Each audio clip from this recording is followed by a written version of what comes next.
Assalamualaikum warahmatullahi wabarakatuh. Saya akan menjelaskan tentang terkaitan ruang metrik dengan ruang kelas. Sebelumnya, apa itu ruang metrik?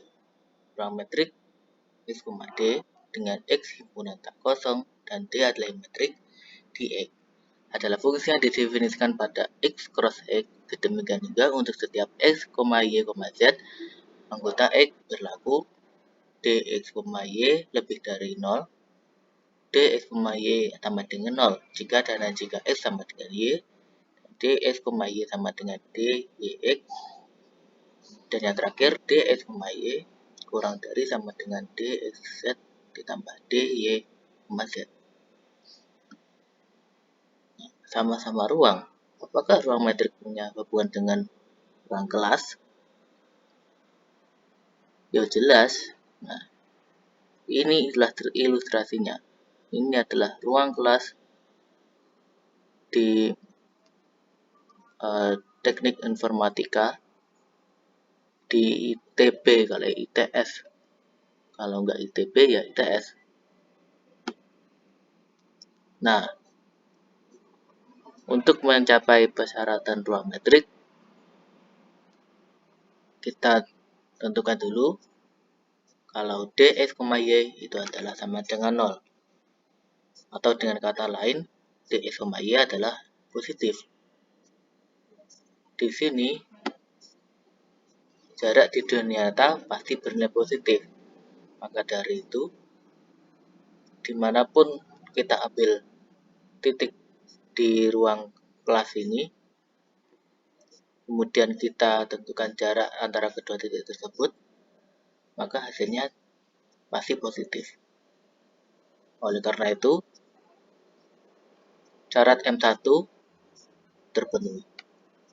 Kemudian M2, dx, y sama dengan 0 jika dan hanya jika x sama dengan y. Kita ilustrasikan bahwa dx, y sama dengan 0 akan terpenuhi jika dan hanya jika x itu sama dengan y. Artinya apa? Artinya titik x dan titik y itu sama.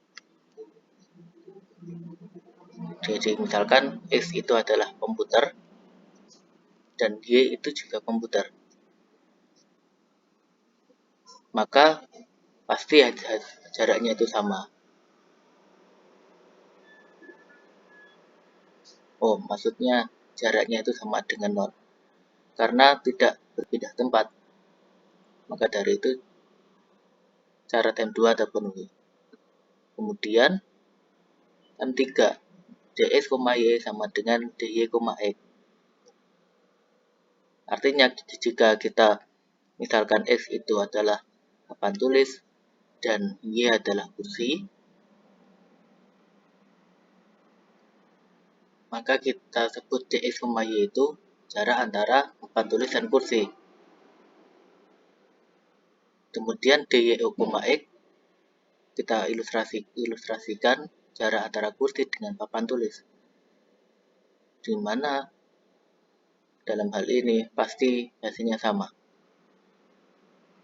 Oleh karena itu, M3 terpenuhi. Kemudian untuk M4, dx, y itu kurang dari sama dengan dx, z ditambah dy, z. Nah, misalkan x itu adalah tadi papan tulis dan y adalah kursi, kemudian z adalah lampu. Kita misalkan adalah lampu. Oh, maaf. Kita tentukan saja papan tulisnya ini x. Kita tulis di sini.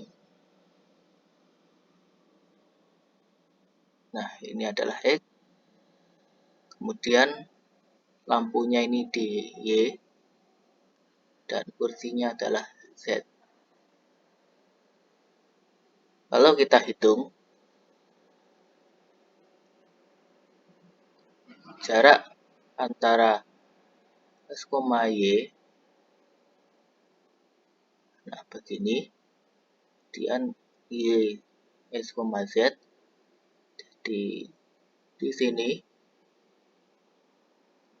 kemudian Y, Z.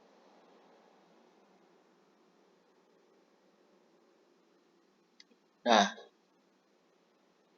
dari sini jelas terlihat ya, kalau X, Z sama Y, Z jika ditambah, ini pasti akan lebih besar dari X, Y.